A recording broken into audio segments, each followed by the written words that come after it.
پێشمەرگەیەکی دێرینە و لە ڕاپەڕینەکەی کووردا لە ساڵی 1991 ڕۆڵی هەبووە.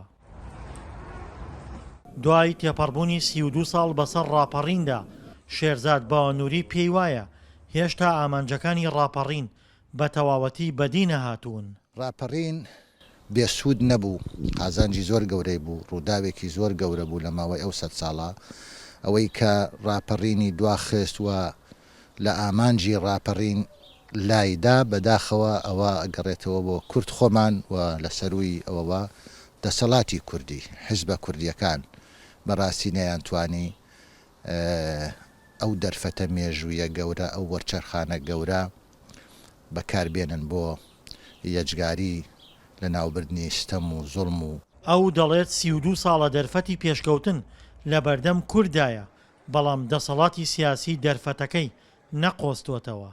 لە ڕاپەڕینەوە تا ئێستا دەرفەتە بۆ ئێمە پێشکەوین، دەرفەتە بۆ ئێمە پێشکەوین. ئەی تۆ ئەبینی 30 دەوڵەتی دنیا لەگەڵ ئێمە بووە لە سەروی هەمویان و ئەمریکا تا ئەو لەحزەیەش لەگەڵ ئێمەیە و ئامۆژگاریمانەکە و پێمانەڵێ، یعنی ئەمە لە هەموو تاریخی کووردا ڕووی نەداوە. 32 ساڵ بەسەر ڕاپەڕیندا تێپەڕ دەبێت، حیزب و لایەنەکان شانازی بە ڕاپەڕینەوە دەکەن و هەر لایەنە و باسی ڕۆڵی خۆی لە ڕاپەڕیندا دەکات.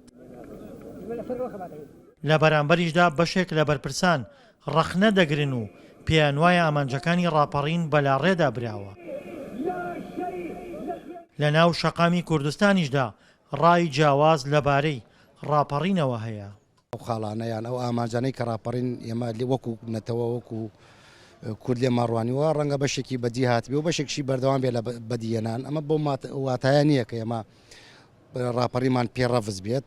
ئەکرێ ئەو شتانی کە لە سیسای ڕابردووە وەکو پرۆسە کە گەلی کورد بۆی تێکۆشاوە بەرهەم نەهاتووە لە داهاتووە بکرێتە ئەولوێتی کار لەلایەن هەموو حیزبە سیاسیەکانەوە. وڵای ڕاپەڕین شتێکی باش بوو بۆ بەرپرسەکان نەک بۆ کۆمەڵگای خەڵکی کوردستان. ڕاپەڕین ئەوان بوونە خاوەنی وەنە و شەو سەروەت و ڤیلا و جەواز و بۆ خۆیان گەشتی خانەوادەکانیان بۆ ئێمەش بۆ بەدبەختی و نەهامەتی. شێرزاد باوەنووری کە لە شەڕی بەعزدا بەشێکی جەستەی لەدەست داوە، پێی وایە گەرلایەنەکان دۆخی ئێستای هەرێم باش نەکەن، دوور نییە خەڵک کە لە دژی بەعس ڕاپەڕی ناڕەزایەتی گەورە دژی لایەنە کوردیەکانیش دەست پێ بکات.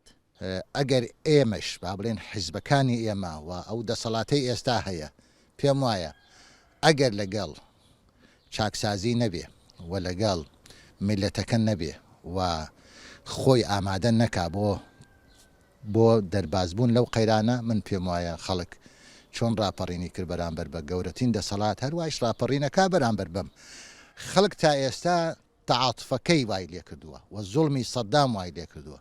ئەگینا زۆر ئاسانە ڕاپەڕین بەرامبەر بە ئەم دەسەڵاتی کە ئێستا هەیە کە من خۆم بەشێکم لێ. دوای تێپەڕبوونی 32 ساڵ بەسەر ڕاپەڕین و ڕزگاربوونی کوردانی هەرێمی کوردستان لە دەسەڵاتی بەعز، بەڵام هێشتا بەشێکی زۆری دانیشتوانی هەرێم نیگەرانن لەو دەسەڵاتە سیاسیەی کە 32 ساڵە پێکێنراوە و کورد خۆی پێکێنەرێتی.